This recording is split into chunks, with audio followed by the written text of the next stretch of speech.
You probably thought the chaos was finally over. You checked your home value this morning expecting stability, and instead, you saw it drop again.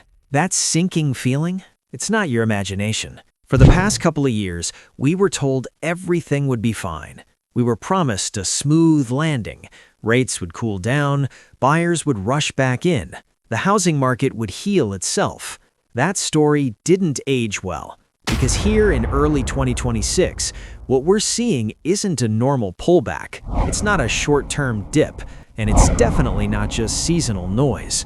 This is a full-scale breakdown in some of the most stretched housing markets in America. Homeowners are watching years of equity disappear almost overnight. Listings are piling up, price cuts are becoming the norm, and in many cities, sellers are starting to panic. So today, we're doing something different. We're taking a virtual road trip across the United States to visit 10 cities where the housing market is already unraveling. These are places where homes are sitting longer, deals are falling apart, and banks are quietly getting nervous. From sunny coastal metros to once booming tech cities, no region is immune anymore. But some areas are collapsing much faster than others. And you really need to stay tuned for the #1 city on this list, because in that market, prices aren't just falling. Owning a home is becoming nearly impossible due to a total meltdown in the insurance system. Before we start the journey, do me a quick favor. If you want clear data in straight talk, no hype, no sugarcoating, hit the like button, subscribe to the channel, and tell me in the comments which city you think is going to hit bottom first. All right, buckle up. Let's hit the road and drive straight into the eye of the housing storm. Number 10, Myrtle Beach, South Carolina. Our trip starts on the East Coast. You're driving past block after block of beachside condos, and something feels off. The lights are out, the balconies are empty. No music, no tourists, no movement. This is Myrtle Beach, and right now, the quiet is unsettling. Just a few years ago, this place was the definition of easy money. During the pandemic boom, Myrtle Beach became ground zero for the short-term rental craze. People were convinced they'd cracked the code, buy a second home, list it online, and let vacationers pay the mortgage. That fantasy didn't last. Today, the speculative rush has completely collapsed. As you cruise down Ocean Boulevard, you can almost sense the stress coming from the condo towers themselves. Owners are stuck, buyers are gone, and the market is drowning in listings that no one wants and no one can afford to hold anymore. The numbers tell a brutal story. Condo inventory here has exploded, jumping more than 50% compared to last year. That's not growth, that's oversupply choking the entire market. At the same time, buyer activity has fallen off a cliff. Pending sales are down sharply, which tells us something important. People aren't even making offers anymore, and prices are responding fast. Single-family home values in Myrtle Beach are down nearly 10% in just 1 year. But what's even more painful is how long homes are sitting. The average listing is now lingering for about 3 months before selling, if it sells at all. That's 90 days of paying a mortgage, property taxes, insurance, and maintenance, with little to no rental income coming in. For investors who used adjustable rate loans, the pressure is intense. Many are simply running out of cash. Foreclosures in the area are starting to rise, and that's often the first visible crack before things get much worse. Then there's the short-term rental side of the equation. Rental revenue has taken a major hit as too many properties chase too few travelers. Occupancy is down, profits are shrinking, and competition is ruthless. This is a textbook boom and bust cycle, and right now, Myrtle Beach is firmly in the bust phase. What was once sold as effortless passive income has turned into a financial trap. And when you look up at all those dark, empty balconies, it becomes clear. For many owners here, the only escape won't be profit. It'll be survival. Number 9, Baton Rouge, Louisiana. We keep moving west along the Gulf Coast, and eventually we land in Baton Rouge. And yes, the heat is intense, but that's not what makes this place feel heavy. There's something else in the air here, a kind of financial pressure you can't ignore. As you drive through local neighborhoods, you start noticing the details: peeling paint, overgrown lawns, small repairs that were clearly put off for later. That's usually a warning sign. It tells you homeowners are stretched thin, and basic maintenance has become a luxury. Baton Rouge isn't just dealing with high interest rates. This city is getting hit from multiple directions at the same time. The local economy has stalled, jobs aren't pulling people in, and more residents are quietly packing up and leaving. But the real gut punch here is insurance.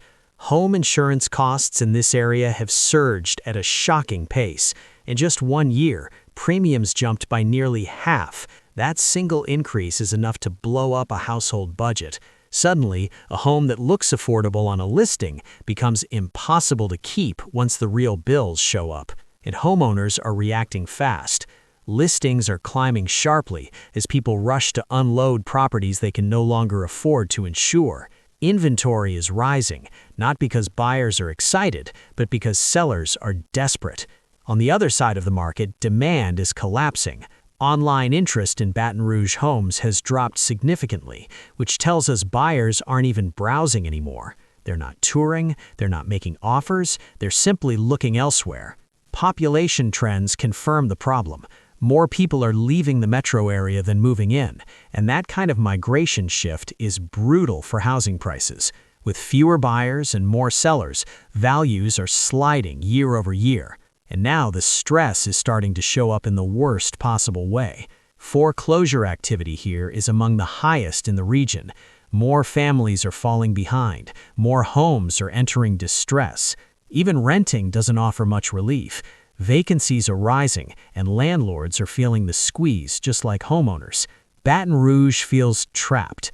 The cost of living keeps climbing, the value of homes keeps falling, and for the people stuck in the middle, the pressure tightens every single month. This isn't just a housing slowdown. It's a city caught in a financial vice, and right now, it's only getting tighter. Number 8, Lakeland, Florida. We head farther south into Florida, right into the middle of the state. And in Lakeland, the sunshine doesn't match the mood. This city sits perfectly between Tampa and Orlando, and for a while that location made it feel unstoppable. When prices exploded in the big metros, Lakeland became the go-to backup plan, the still affordable option. That chapter is officially over. As you drive through the massive subdivisions built over the last few years, one thing jumps out immediately. Almost every yard has a for sale sign, and almost every sign has a price cut attached to it. Builders pushed hard here, investors piled in, and now they're all trying to leave at the same time. The supply problem in Lakeland is extreme.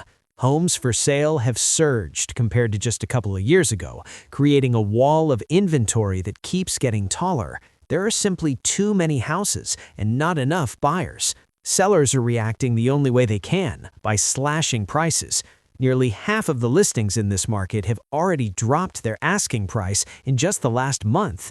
That's not a healthy adjustment. That's sellers waking up late to reality. And prices are finally rolling over. After years of rapid gains, the median home price here is now clearly moving lower on a yearly basis. The momentum has flipped. What's making the situation worse is who's leaving the market.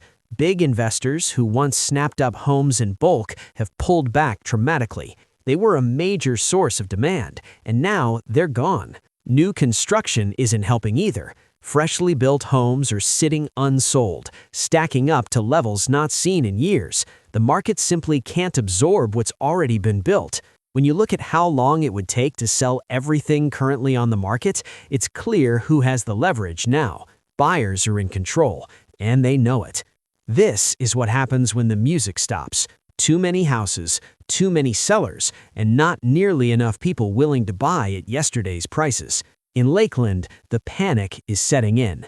Sellers aren't setting the market anymore. They're chasing it downward, hoping to escape before things get even worse. Number 7, Boise, Idaho. We leave the south behind and head northwest, landing in Boise, the city that became the poster child for the remote work housing boom. Not long ago, buying a home here felt impossible. Offers tens of thousands over asking were normal. Homes vanished in a single weekend.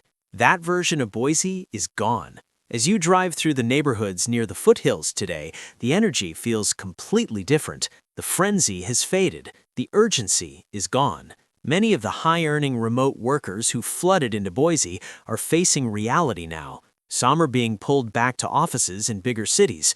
Others are realizing something uncomfortable. Local paychecks don't match the home prices they helped push higher, and the fallout has been severe. Home values here have fallen sharply from their peak, wiping out a massive amount of equity for anyone who bought near the top. This isn't a quick dip, it's a long, grinding slide that's still unfolding. Homes are sitting longer, too. Instead of instant bidding wars, listings now linger for weeks or even months. Buyers are taking their time, and sellers are running out of patience. Inventory remains elevated, well above what this market carried before the pandemic. That excess supply keeps pressure on prices, and there's no easy out. The core problem is affordability. For the average worker in the Boise area, today's home prices are simply out of reach. Local incomes can't support what houses are selling for, and that gap has crushed demand. Sales activity has dropped hard as a result. Fewer buyers qualify, fewer deals close. Builders see the writing on the wall. New construction has slowed dramatically as developers pull back, trying to avoid getting caught with unsold homes in a falling market. Even rentals aren't providing the safety net they once did. Vacancies are rising, rents are under pressure, and investors who counted on steady cash flow are starting to feel exposed. As you leave Boise, the lesson becomes painfully clear. This is what happens when a housing market disconnects from economic reality. The reset is unforgiving. And for the people who bought at the peak, the damage is already done. Number 6. Phoenix, Arizona. We head south into the desert and arrive in Phoenix, a city that feels like it's overheating in more ways than one. Yes, the heat is relentless, but what's happening in the housing market here is even more intense. Phoenix became one of the biggest playgrounds for corporate home buyers. Massive companies used algorithms to scoop up thousands of houses, betting they could outsmart the market with data and scale. That bet has gone very wrong. Those same companies are now unloading homes at the exact moment the market is already flooded, and the result is chaos. As you drive through parts of Maricopa County, the signs are impossible to miss. Empty houses, dark windows, entire streets where multiple homes are sitting vacant. It feels eerie, like a reminder of how far speculation ran ahead of reality. The data coming out of Phoenix confirms what you see on the ground. Housing supply here is far above normal levels for this time of year, creating a massive imbalance between sellers and buyers. There are simply too many homes chasing too few offers. Prices are paying the price for that excess. The value of homes, measured by price per square foot, has dropped sharply over the past year. That's real money disappearing for homeowners, and it's still trending lower. Even more troubling is what's happening beneath the surface. Foreclosure activity is starting to rise again as investors walk away from deals that no longer make financial sense. When speculation exits a market, it doesn't leave quietly. Phoenix also faces a long-term problem that buyers can't ignore anymore: water. Concerns over groundwater shortages and limits on new development are forcing people to question whether building and owning here makes sense over the long run. That uncertainty alone is enough to scare demand away. Buyer activity has dropped noticeably, both from locals and from out-of-state movers who once fueled the boom. The rental side isn't offering relief either. Short-term rentals are struggling as occupancy falls, pushing more owners to list their properties for sale all at once. To make deals happen, sellers are now offering aggressive concessions, credits, repairs, rate buydowns, anything to move inventory. Phoenix once rose strong after the last housing crash, but right now, with inventory piling up and confidence evaporating, it looks less like a comeback story and more like a market slowly turning back into dust. Number 5. Cape Coral, Florida. We turn back toward Florida's Gulf Coast and roll into Cape Coral, a city carved out of canals and fueled by speculation. And right now, this place feels like the epicenter of Florida's housing fallout.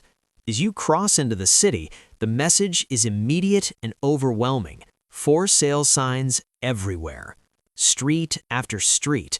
So many that they practically blend into the scenery.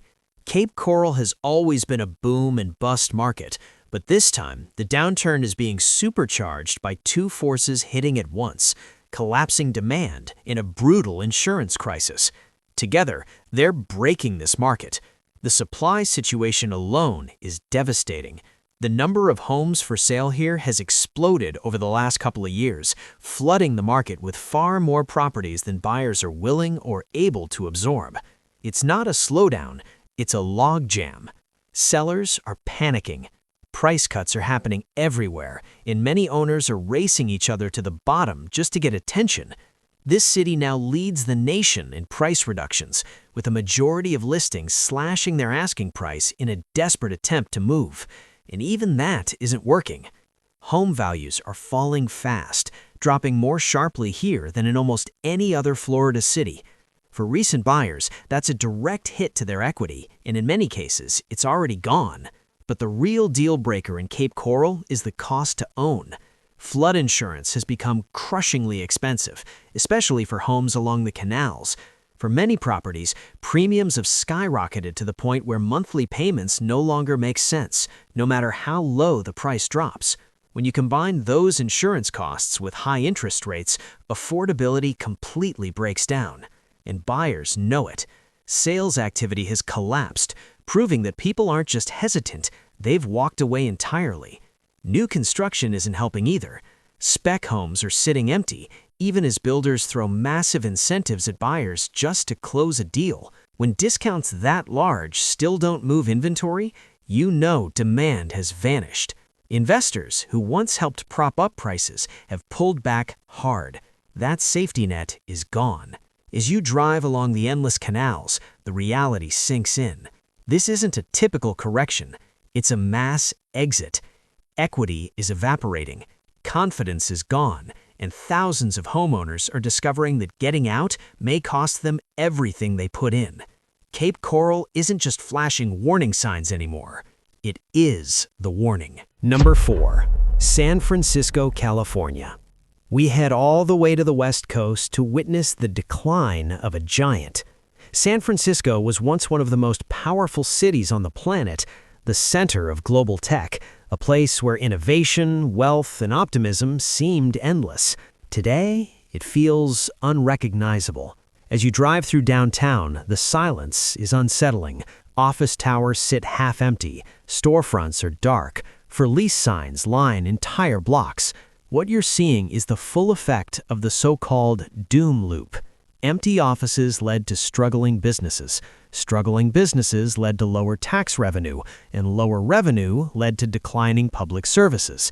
Now that spiral has spread directly into the housing market. Buying a home here no longer feels like a symbol of success. It feels like a risky financial gamble. The numbers back that up. Condo prices in San Francisco have fallen so far that they've erased years of appreciation. An entire decade of gains has vanished for many owners. At the same time, condo inventory is swelling to levels rarely seen before. More listings, fewer buyers. Tech workers who once drove demand are leaving, looking for cities where their income stretches further and daily life feels more functional. At the top end of the market, things are even worse. Luxury homes are barely moving. High-end properties are sitting for months without serious interest, even after repeated price cuts. What used to sell quietly and quickly now just sits. Population data confirms what the empty streets suggest. San Francisco is shrinking. Thousands of residents have left, and that kind of population loss hits housing demand hard. Attempts to discourage empty homes haven't stopped the bleeding. If anything, rising holding costs are pushing more owners to sell while they still can. Distress is also starting to creep in. Foreclosures remain relatively low compared to other cities, but they've increased sharply as adjustable loans reset and investor math stops working. Even rents, historically the safety net for San Francisco real estate, are falling. It's now far cheaper to rent a high-end apartment than it is to buy one, which completely breaks the traditional investment logic. What you're watching isn't just a downturn, it's a city repricing itself from the ground up, and judging by the empty streets and fading confidence, this reset is far from finished. Number 3. Austin, Texas. We head straight into the heart of Texas, arriving in Austin, the city that pushed its luck further than almost anywhere else during the pandemic boom. For a while, Austin felt unstoppable. Tech workers poured in from California, investors rushed in from New York. Prices exploded at a pace that should have raised alarms, but didn't. Homes doubled in value in what felt like no time at all, and now gravity has come roaring back. As you drive through the outer neighborhoods of Travis County, the evidence is everywhere. Brand new houses, fresh landscaping, driveways empty, lights off.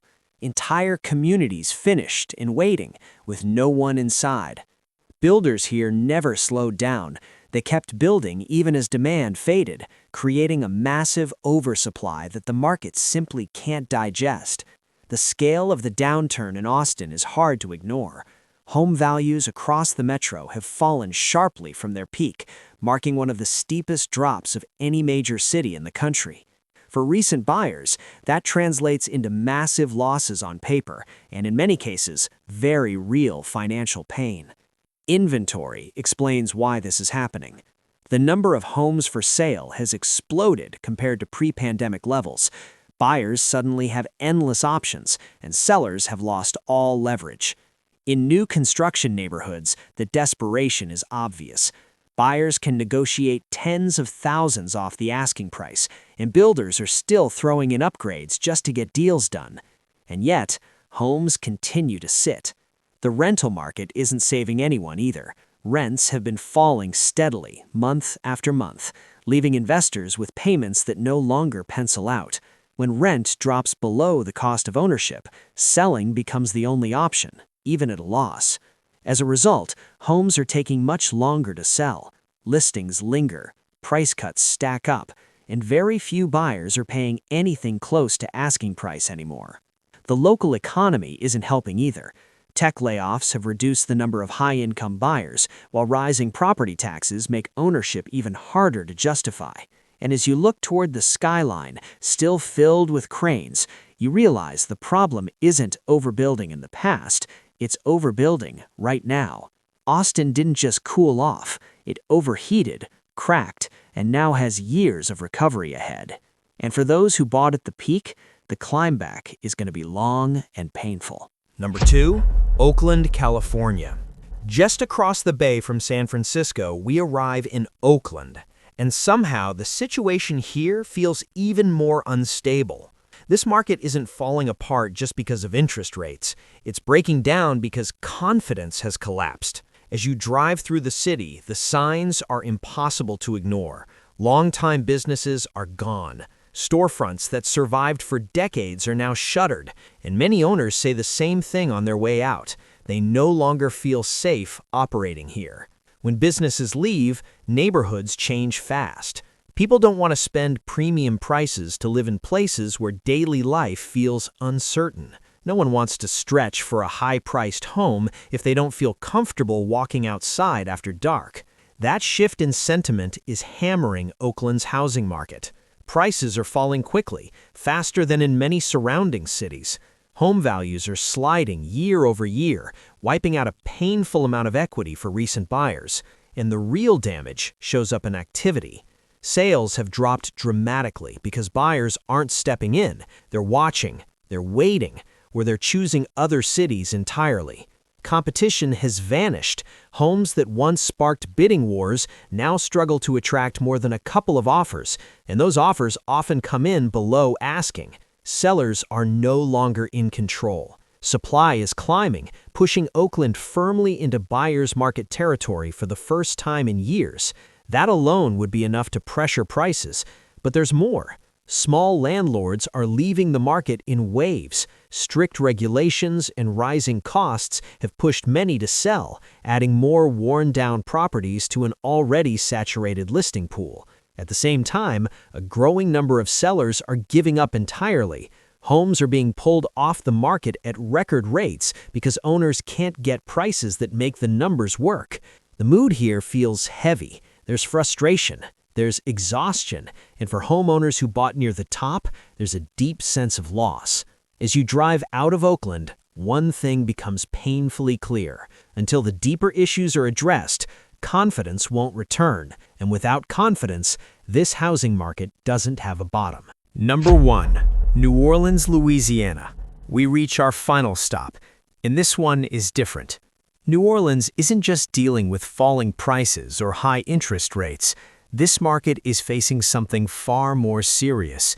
It's becoming impossible to insure, and without insurance, the entire foundation of homeownership collapses. As you drive through the historic streets lined with old homes, hanging moss, and deep cultural roots, you can feel it. Something fundamental is breaking here. Major insurance companies have already pulled out of Louisiana altogether. The state-backed insurer that's supposed to catch homeowners as a last resort is under extreme strain, and that's where the panic sets in.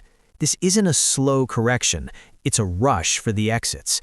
For many homeowners, insurance costs have exploded in a single year. In some cases, monthly premiums now rival or even exceed the mortgage payment itself. That math doesn't work, not for families, not for investors, not for anyone. And people are responding fast.